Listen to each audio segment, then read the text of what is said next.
आज है हमारे प्यारे बाबा की साकार मुरली 17 अगस्त 2024। प्रात मुरली ओम शांति बाप दादा। मधुबन का सार। मीठे बच्चे, विनाशी शरीरों से प्यार न करके अविनाशी बाप से प्यार करो तो रोने से छूट जाएंगे। प्रश्न, अनराइटियस प्यार क्या है और उसका परिणाम क्या होता है? उत्तर, विनाशी शरीरों में मोह रखना अनराइटियस प्यार है। जो विनाशी चीजों में मोह रखते हैं वह रोते हैं। देहाभिमान के कारण रोना आता है।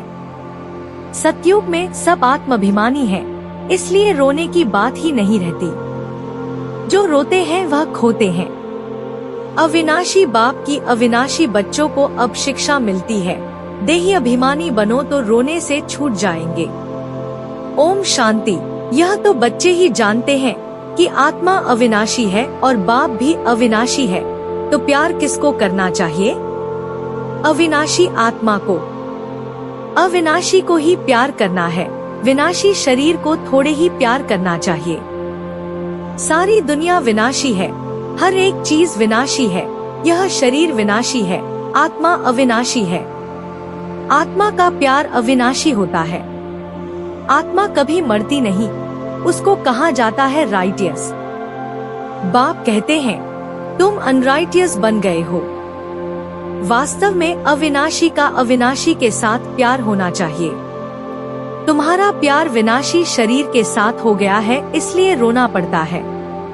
अविनाशी के साथ प्यार नहीं, विनाशी के साथ प्यार होने से रोना पड़ता है। अभी तुम अपने को अविनाशी आत्मा समझते हो तो रोने की बात नहीं, क्योंकि आत्माभिमानी है। तो बाप अब तुम बच्चों को आत्माभिमानी बनाते हैं। देहाभिमानी होने से रोना होता है। विनाशी शरीर पिछाड़ी रोते हैं। समझते भी हैं आत्मा मरती नहीं है। बाप कहते हैं अपने को आत्मा समझो। तुम अविनाशी बाप के बच्चे अविनाशी आत्मा हो, तुमको रोने की दरकार नहीं। आत्मा एक शरीर छोड़ जाए दूसरा पार्ट बजाती है, ये तो खेल है। तुम शरीर में ममत्व क्यों रखते हो? देह सहित देह के सब संबंधों से बुद्धियोग तोड़ो। अपने को अविनाशी आत्मा समझो। आत्मा कभी मरती नहीं। गायन भी है जो रोया सो खोया। आत्माभिमानी बनने से ही लायक बन जाएंगे, तो बाप आकर देहाभिमानी से आत्माभिमानी बनाते हैं। कहते हैं तुम कैसे भूले हुए हो, जन्म जन्मांतर तुमको रोना पड़ा है। अब फिर से तुमको आत्माभिमानी बनने की शिक्षा मिलती है, फिर तुम कभी रोएंगे ही नहीं। यह है रोने वाली दुनिया, वह है हंसने की दुनिया। यह दुख की दुनिया, वह सुख की दुनिया। बाप बहुत अच्छी रीति से शिक्षा देते हैं। अविनाशी बाप की अविनाशी बच्चों को शिक्षा मिलती है। वह देहाभिमानी है तो देह को ही देख शिक्षा देते हैं, तो देह की याद आने से रोते हैं। देखते भी हैं शरीर खत्म हो गया, फिर उनको याद करने से क्या फायदा? मिट्टी को याद किया जाता है क्या? अविनाशी चीज ने जाकर दूसरा शरीर लिया। रक्षाबंधन का पर्व भी मनाते हैं। यह कब की निशानी है? कब भगवान ने कहा कि पवित्र बनो? यह मनुष्यों को क्या पता कि नई दुनिया कब, पुरानी दुनिया कब होती है? यह भी किसको पता नहीं। इतना कहते हैं कि अभी कलयुग है। सतयुग था, अभी नहीं है। पुनर्जन्म को भी मानते हैं। 84 लाख कह देते हैं तो जरूर पुनर्जन्म हुआ ना। निराकार बाप को सब याद करते हैं। वह है सब आत्माओं का बाप, वहीं आकर समझाते हैं। देहधारी बापू तो बहुत है। जानवर भी अपने बच्चों के बापू हैं। उनके लिए तो ऐसा नहीं कहेंगे कि जानवरों का बाप। सतयुग में कोई कुछ किचड़पट्टी होती नहीं। जैसा मनुष्य वैसा फर्नीचर होता है, वहाँ पंछी आदि भी फर्स्ट क्लास खूबसूरत होते हैं। सब अच्छी अच्छी चीजें होंगी। वहाँ फल कितना स्वीट बड़े होते हैं। फिर वह सब कहाँ चला जाता है? स्वीट से निकल कड़वाहट आ जाती है। थर्ड क्लास बनते हैं तो चीजें भी थर्ड क्लास बन जाती हैं। सतयुग है फर्स्ट क्लास तो सब चीजें फर्स्ट क्लास मिलती हैं। कलयुग में है थर्ड क्लास। सब चीजें सतो रजो तमो से पास होती हैं। यहाँ तो कोई मजा नहीं है। आत्मा भी तमो प्रधान तो शरीर भी तमो प्रधान है। अभी तुम बच्चों को ज्ञान है, कहाँ वह कहाँ यह, रात दिन का फर्क है। बाप तुमको कितना औंच बनाते हैं। जितना याद करेंगे हेल्थ वेल्थ दोनों मिल जाएंगे। बाकी क्या चाहिए, दोनों चीजों से एक नहीं होगी तो हैप्पीनेस नहीं होगी। समझो हेल्थ है वेल्थ नहीं तो क्या काम के। गाते भी हैं पैसा है तो लाड़काना घूम कर आओ। बच्चे समझते हैं भारत सोने की चिड़िया था, अभी सोना कहा। सोना चांदी तांबा गया, अभी तो कागज ही कागज है। कागज पानी में बह जाए तो पैसे कहाँ से मिले। सोना तो बहुत भारी होता है, वह वहाँ ही पड़ा रहता है। आग भी सोने को जला न सके। तो यहाँ सब दुख की बातें हैं, वहाँ यह सब बातें होती नहीं। यहाँ इस समय अपार दुख है। बाप आते ही तब है जब अपार दुख है, कल फिर अपार सुख होगा। बाबा तो कल्पकल्प आकर पढ़ाते हैं, यह कोई नई बात थोड़े ही है। खुशी में रहना चाहिए, खुशी ही खुशी, यह अंत की बात है। अतीन्द्रिय सुख गोपियों से पूछो, पिछाड़ी में तुम बहुत अच्छी रीति समझ जाते हो। प्राण प्यारे बाप दादा प्रति याद प्यार।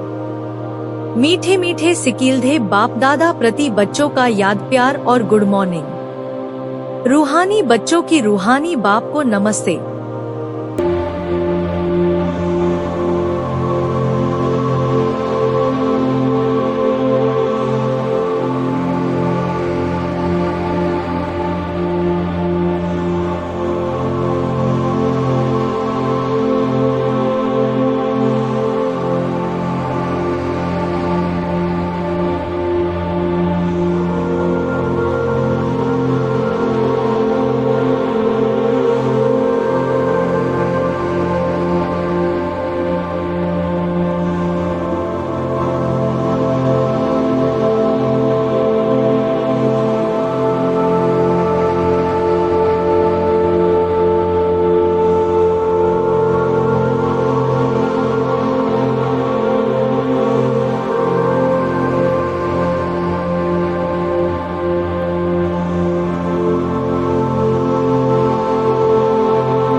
धारणा के लिए मुख्य सार। 1. तुम्हारे याद के हर कदमों में पद्म है, इससे ही अमर पद प्राप्त करना है। अविनाशी ज्ञान रत्न जो बाप से मिलते हैं उनका दान करना है। 2. आत्माभिमानी बन अपार खुशी का अनुभव करना है। शरीरों से मोह निकाल सदा हर्षित रहना है, मोहजीत बनना है। वरदान। हर घड़ी को अंतिम घड़ी समझ सदा रूहानी मौज में रहने वाली विशेष आत्मा भव। संगम युग रूहानी मौजों में रहने का युग है, इसलिए हर घड़ी रूहानी मौज का अनुभव करते रहो। कभी किसी भी परिस्थिति या परीक्षा में मूंझना नहीं, क्योंकि यह समय अकाले मृत्यु का है। थोड़ा समय भी अगर मौज के बजाय मूंझ गए और उसी समय अंतिम घड़ी आ जाए तो अंतमति सो गति क्या होगी। इसलिए एवरेडी का पाठ पढ़ाया जाता है। 1 सेकंड भी धोखा देने वाला हो सकता है, इसलिए स्वयं को विशेष आत्मा समझकर हर संकल्प, बोल और कर्म करो और सदा रूहानी मौज में रहो। स्लोगन। अचल बनना है तो व्यर्थ और अशुभ को समाप्त करो। आज हमारे प्यारे बाबा ने ये जीवन जीने की कला सिखाई कि अब तुम नॉलेज सुन रहे हो। मैं बीज रूप ज्ञान का सागर हूँ। तुमको कुछ भी करने नहीं देता, पाँव भी पड़ने नहीं देता। पाँव किसका पड़ेंगे? शिव बाबा के तो पाँव है नहीं, यह तो ब्रह्मा के पाँव पड़ना हो जाएगा। मैं तो तुम्हारा गुलाम हूँ। उनको कहते हैं निराकारी, निरहंकारी, सो भी जब वह एक्ट में आए तब तो निरहंकारी कहा जाए। बाप तुमको अथाह ज्ञान देते हैं, यह है अविनाशी ज्ञान रत्नों का दान। फिर जो जितना लेवे, अविनाशी ज्ञान रत्न लेकर फिर औरों को दान करते जाओ। इन रत्नों के लिए ही कहा जाता है एक एक रत्न लाखों का है। कदम कदम पर पद्म देने वाला तो एक ही बाप है। सर्विस पर बड़ा अटेंशन चाहिए। तुम्हारा कदम है याद की यात्रा का, उनसे तुम अमर बन जाते हो। वहाँ मरने आदि का फिक्र होता नहीं। एक शरीर छोड़ दूसरा लिया। मोहजीत राजा की कथा भी सुनी होगी। यह तो बाप बैठ समझाते हैं। अब बाप तुमको ऐसा बनाते हैं, अभी की ही बातें हैं। रियल शांति किसे कहा जाता है यह बाप ही बतलाते हैं। तुम बाप से शांति का वर्षा लेते हो, उनको सब याद करते हैं। बाप शांति का सागर है। बाप समझाते हैं मेरे पास अब कौन सकते हैं। फलाना फलाना धर्म फलाने फलाने समय पर आते हैं, स्वर्ग में तो आ न सके। अभी साधु संत ढेर निकल पड़े हैं तो उन्हों की महिमा होती है। पवित्र हैं तो उनकी महिमा जरूर होनी चाहिए। अभी नए उतरे हैं, पुरानों की तो इतनी महिमा हो न सके। वह तो सुख भोग तमो प्रधान में चले गए हैं। कितने ढेर गुरु किस्म किस्म के निकलते जाते हैं, इस बेहद के झाड़ को कोई जानते नहीं है। बाप समझाते हैं कि भक्ति की सामग्री इतनी है जितना झाड़ फैला होता है। ज्ञान बीज कितना थोड़ा है, भक्ति को आधा कल्प लगता है। यह ज्ञान तो सिर्फ इस एक अंतिम जन्म के लिए है। ज्ञान को प्राप्त कर तुम आधा कल्प के लिए मालिक बन जाते हो। भक्ति बंद हो जाती है, दिन हो जाता है। अभी तुम सदाकाल के लिए हर्षित बनते हो। इसको कहा जाता है ईश्वर की अविनाशी लॉटरी। उसके लिए पुरुषार्थ करना पड़ता है। ईश्वरीय लॉटरी और आसुरी लॉटरी में कितना फर्क होता है। तो आज इतनी मधुर और पवित्र मुरली के लिए हमारे प्यारे बाबा का दिल की गहराइयों से पद्मपदम बार शुक्र। वाह मेरे बाबा वाह, आपकी बहुत कमाल है।